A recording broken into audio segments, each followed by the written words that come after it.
Bismillahirrahmanirrahim. Assalamualaikum warahmatullahi wabarakatuh. Alhamdulillahirabbil alamin. Wassalatu wassalamu ala asrofil anbiya wal mursalin wa ala alihi wa sahbihi ajmain amma ba'du. Puji syukur kehadirat Allah Subhanahu wa taala yang mana pada kesempatan kali ini ya kita masih diberikan oleh Allah Subhanahu wa taala kesehatan serta kemampuan tanpa kekurangan sesuatu apapun. Salawat serta salam semoga selalu tercurahkan ke harimbaan junjungan kita Nabi besar Muhammad Sallallahu Alaihi Wasallam. Apa kabarnya para mahasiswa dan mahasiswi? Semoga kita tetap dalam keadaan sehat walafiat ya. Meskipun kondisi pandemi yang cenderung fluktuatif ya, naik turun bahkan lebih besar naik daripada turun. Semoga saja kita dan keluarga kita terhindar dari penyebaran COVID-19 ini. Pada mata kuliah metodologi penelitian yang lalu ya kita telah mengenal dan membahas tentang esensi daripada metodologi penelitian pendidikan agama Islam itu sendiri seperti apa. Sebelum kita lebih khusus membahas atau menjelaskan tentang penelitian kepada PAI-nya ya kita di awal ini memang masih mempelajari apa yang menjadi pengertian, apa yang menjadi ruang lingkup, apa yang menjadi pembahasan penelitian secara umum. Pada kesempatan kali ini ya kita akan memulai dengan beberapa pendekatan di dalam penelitian itu sendiri, ya, yaitu pendekatan non ilmiah di dalam pendidikan. Pendekatan non ilmiah itu apa? Yaitu pendekatan yang menggunakan beberapa cara-cara, ya, di antaranya ada 4 cara ya pendekatan non ilmiah itu yang dapat dilakukan oleh peneliti. Yang pertama adalah dogmatis. Berdasarkan kepercayaan atau keyakinan tertentu. Nah, ini adalah pendekatan non ilmiah dengan cara yang pertama. Jadi berdasarkan kepercayaan dan keyakinan tertentu. Kita yakin ya bahwa Allah Subhanahu wa taala itu menciptakan yang namanya hari akhir. Kita percaya dan yakin itu adalah dogmatis kita. Kemudian bagaimana kita melakukan penelitian itu ya, membuktikan bahwasanya ya Allah memang betul-betul ada. Nah, biasanya orang melakukan ini dalam rangka mendekatkan diri kepada Tuhan atau memperkuat keimanan dan ketakwaan. Sehingga perlu adanya pendekatan dalam penelitian dengan pendekatan ini. Contoh, gimana sih cara kita membuktikan kalau Tuhan itu memang betul-betul ada?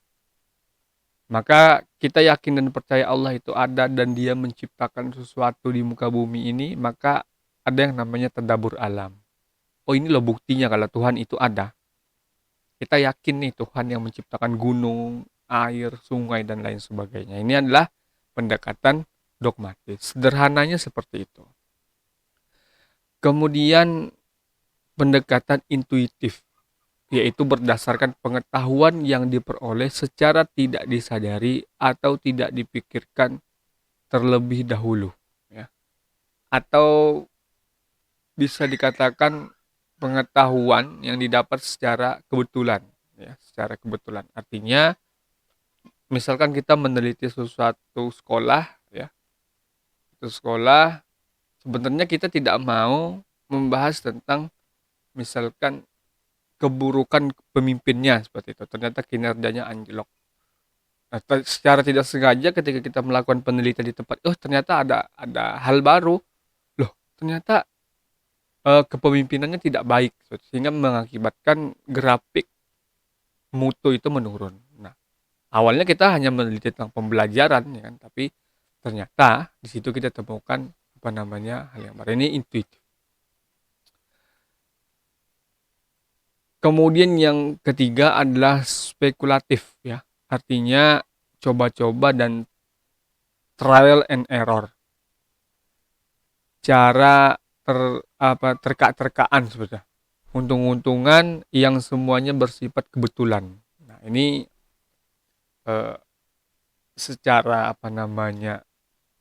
kebetulan kita menemukan sesuatu yang baru. Bedanya tadi kan hanya saja ini dalam perencanaan. Kalau intuitif itu tidak dalam perencanaan kita seperti itu. Nah, teman, ternyata ada hal yang kita temukan itu eh, sudah terencana memang, tetapi diduga-duga. Wah, ini kayaknya nanti kita berspekulasi kayaknya nanti seperti ini nih hasilnya.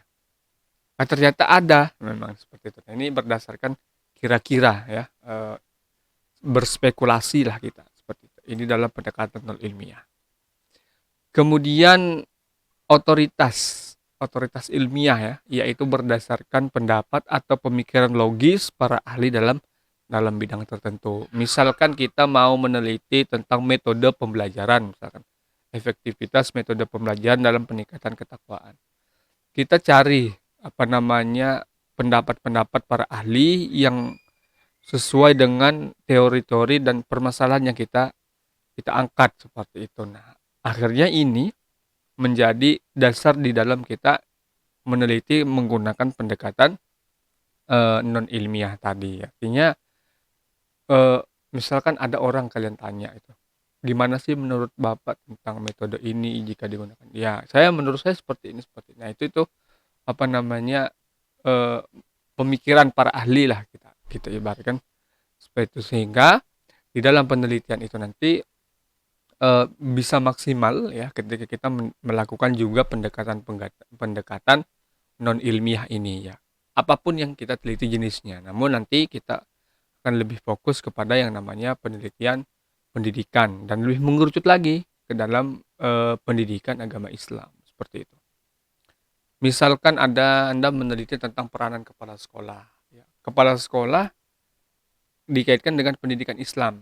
Ya, artinya apa? Peran kepala sekolah misalkan dalam pengembangan kurikulum PAI. Gimana sih cara menciptakan generasi lulusan yang Islami, yang memang ibadahnya bagus. Pokoknya ruang lingkup PAI-nya bagus, budi pekerti yang baik, berperilaku teladan. Nah, itu tuh peran kepala sekolah seperti apa? Nah, itu contoh yang bisa kita teliti. Eh, Namun ada beberapa masalah ya yang bisa kita teliti di dalam pendidikan itu ya. Yang pertama itu masalah-masalah pendidikan itu adalah komponen raw input ya.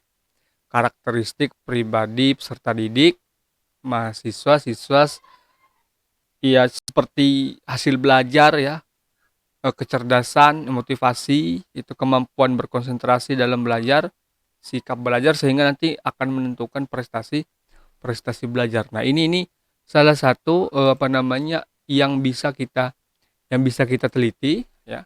Eh, Karakter peserta didik itu ya dibentuk dengan pelajaran PAI, bisa tidak berubah karakternya kepada yang karakter lebih baik seperti itu. Nah, ini eh, bisa dilakukan atau bisa diteliti karena masuk dalam masalah pendidikan. Ya, artinya eh, semua karakter siswa, misalkan ada 20 siswa di dalam satu kelas, maka akan ada 20 karakter juga di dalam kelas itu. Gimana cara kita mengendalikan karakter itu? Sehingga perlu diteliti. Oh, ini anak ini kayaknya harus diberikan bimbingan dan lain sebagainya. Oh, yang ini perlu pembelajaran khusus. Maka kita harus memahami karakter mereka dan ini juga bisa bisa diteliti ya. Kemudian motivasi belajar ya. Banyak yang meneliti motivasi belajar ketika pandemi saat ini ya. Memang rata-rata motivasi belajar siswa pada saat pandemi ini memang berkurang seperti itu. Berkurang dalam artian ya memang karena banyak faktor ya. Banyak faktor. Eh, yang pertama mungkin memang karena sistem pendidikan itu tidak berjalan. Sistem pendidikan dalam artian kalau di sekolah kan jam 8, jam 7 bahkan sampai dengan pulang itu kan diatur sistem pembelajaran. Baik masuk, istirahat, kedisiplinan, ibadahnya kan diatur. Kalau di sekolah kan nggak bisa. Sehingga motivasi belajar itu kurang. Nah, ini perlu perlu diteliti hal-hal yang seperti ini.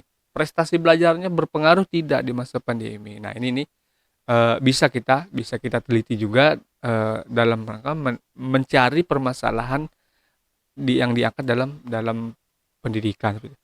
Kemudian komponen yang kedua, masalah pendidikan yaitu instrumental input, seperti karakteristik pribadi guru, kurikulum dan sumber belajar. Nah, kalau tadi itu yang pertama ya, yang apa namanya, yang raw input itu adalah peserta didik ya yang menjadi sasaran daripada sistem pendidikan itu outputnya nanti seperti apa. Nah, kalau yang kedua ini ya, yang kedua ini instrumental input. Instrumental input itu beberapa karakteristik, misalkan guru PAI, ambillah guru PAI. Peranan guru PAI, pendidikan agama Islam dalam rangka meningkatkan prestasi belajar siswa. Nah, ini artinya dua nih, raw input dan juga eh, instrumental tadi yang kedua ya. Nah, ini gurunya itu masuk yang kedua tadi ya, instrumental input itu, dan kemudian yang raw input ini ya, ini adalah karakteristik peserta didiknya seperti itu. Atau kita meneliti tentang pengembangan kurikulum PAI. Ambillah satu sekolah misalkan dia punya moto Islami, kemudian eh, unggul secara moral ya kan. Nah, itu peran peran kurikulum PAI-nya seperti apa dalam pengembangan kurikulumnya. Nah, ini termasuk yang kedua, instrumental inputnya. Ada kiat-kiat yang dilakukan oleh sekolah dalam rangka menciptakan lulusan yang sesuai dengan tujuan. Nah, ini apa namanya, termasuk kepada eh, permasalahan-permasalahan pendidikan yang kedua, instrumental input yang bisa kita teliti seperti itu. Atau juga berkaitan dengan sumber belajar yang ingin dicapai, misalkan peserta didik ini memiliki pengetahuan keagamaan yang sesuai dengan tuntunan, misalkan dia sekolah Muhammadiyah atau sekolah Nahdlatul Ulama. Sekolah Nahdlatul Ulama harus bisa berkarakter sebagaimana warga NU misalkan. Nah, berarti sumber belajarnya yang diteliti, apa saja sumber belajarnya, kitab-kitab yang dipakai itu apa aja. Nah, ini termasuk juga instrumental input daripada peserta didiknya yang diajarkan. Nah, kemudian yang ketiga, permasalahan pendidikan yang bisa kita teliti adalah komponen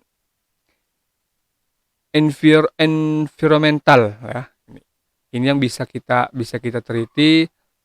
Environmental ini seperti iklim, lingkungan keluarga, lingkungan sekolah ya, kelompok teman sebaya, kehidupan beragama, fasilitas pembelajaran dan kondisi kehidupan politik. Nah, ini ya, yang ketiga ini dia ada dua unsur ya. Jadi yang pertama itu berkaitan dengan lingkungan sekolah secara apa namanya, secara langsung yang dihadapi oleh peserta didik. Misalkan nih, teman sebaya. Teman sebaya itu pengaruhnya apa terhadap dia? Kemudian lingkungan keluarganya, ya. Itu seperti apa, lingkungan sekolahnya, membangun tidak dalam motivasi belajar siswanya. Ini perlu juga diteliti. Nah, kemudian yang kedua, dia adalah sarpras, sarana dan prasarana. Misalkan kita mau menciptakan generasi yang paham ya, tentang informasi, komunikasi dan apa namanya, tentang kemajuan modern, komputerisasi misalkan. Artinya kan sarprasnya mendukung tidak laboratorium komputernya misalkan. Kan peserta didik ini harus bagus nih komputernya, karena misalkan nanti ada ujian berbasis komputer. Berarti harus ada sarpras yang memang mendukung daripada program-program pengembangan pendidikan yang diberikan kepada peserta didik. Nah, ini permasalahan pendidikan yang ketiga ya. Kemudian yang keempat, Yang keempat itu adalah komponen prosesnya. Nah, seperti kualitas interaksi guru dan siswa, penerapan metode pembelajaran, dan penerapan teknologi pendidikan dalam sebuah pembelajaran.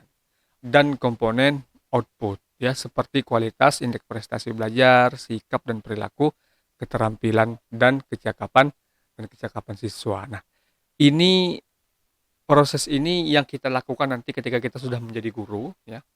Standar proses itu kenapa perlu diteliti? Karena di sini biasanya ujung tombak.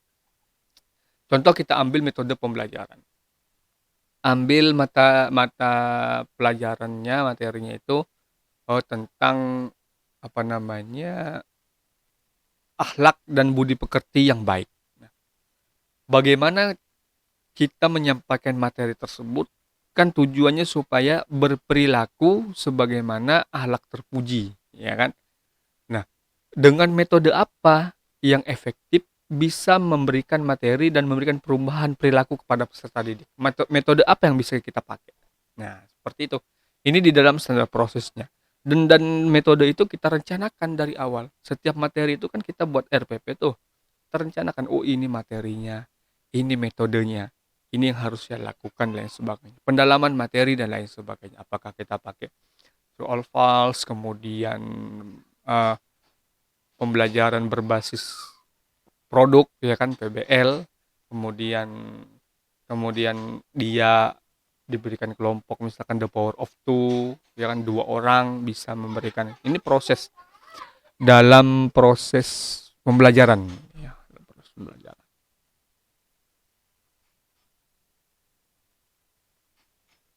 Nah, kemudian di dalam proses pembelajaran ini bisa tidak memberikan materi tadi. Nah, ini termasuk di dalam proses tadi, ya, proses yang memang harus berjalan. Nah, metode pembelajaran, kemudian pemanfaatan teknologi pendidikan tadi, ya, termasuk tadi yang saya katakan adalah laboratorium komputer. Nah, ini kan berhubungan dengan yang ketiga tadi, ya, permasalahan yang ketiga, termasuk sarana dan prasarana itu tadi. Nah, kemudian ada output seperti kualitas, indeks prestasi belajar, sikap dan perilaku, keterampilan dan kecakapan. Nah, ini eh, misalkan begini contohnya. Penggunaan media teknologi dalam rangka meningkatkan prestasi belajar siswa. Nah, ini termasuk yang ketiga nih. Karena yang dilihat adalah hasil belajar. Apa indikatornya? Melihat siswa itu berprestasi atau tidak, indikatornya adalah nilai. Nilai itu sangat berpengaruh, ya. Adalah indikator utama dalam menentukan dia berprestasi atau tidak. Nah, kalau dia berprestasi berarti nilainya kan bagus. Kalau nilainya bagus berarti pertama metodenya bagus, berhasil. Kemudian sarana dan prasarananya berarti mendukung tuh di situ. Nah, ini adalah output luaran daripada yang kita teliti itu siswanya. Alumni bisa tidak bisa. Kita misalkan mencari alumni misalkan satu sekolah. Ada enggak dia itu yang sesuai dengan mutu atau yang ingin dicapai oleh sekolah itu. Misalkan berkarakter Islami misalkan lulusannya. Bagaimana dia karakternya selama ini, ya? Kalau misalkan di kampus itu lihat dia kerja di mana, seperti apa track record dan lain sebagainya. Itu semuanya bisa kita teliti, ya. Tergantung masalah pendidikan yang mau kita ambil, ya, yang menjadi target kita di dalam penelitian kita nanti. Nah, seperti itu. Itu berkaitan dengan dua hal tadi, ya. Eh, Pendekatan non ilmiah itu bisa kita lakukan, bisa kita gunakan dalam rangka mendukung proses penelitian kita dalam satu masalah. Nah, baik itu tadi intuisi, ya, kemudian berkaitan dengan keyakinan dan lain sebagainya, itu bisa dijadikan cara pendekatan dalam proses penelitian. Kemudian masalah-masalah pendidikan tadi yang saya sampaikan itu nanti akan menjadi fokus kita di dalam penelitian, ya. Dalam penelitian itu sehingga kita sudah dari sekarang ini dari permasalahan pendidikan yang tadi instrumental input, kemudian proses, kemudian output, ya kemudian Sarpras dan lain sebagainya itu kita pilah.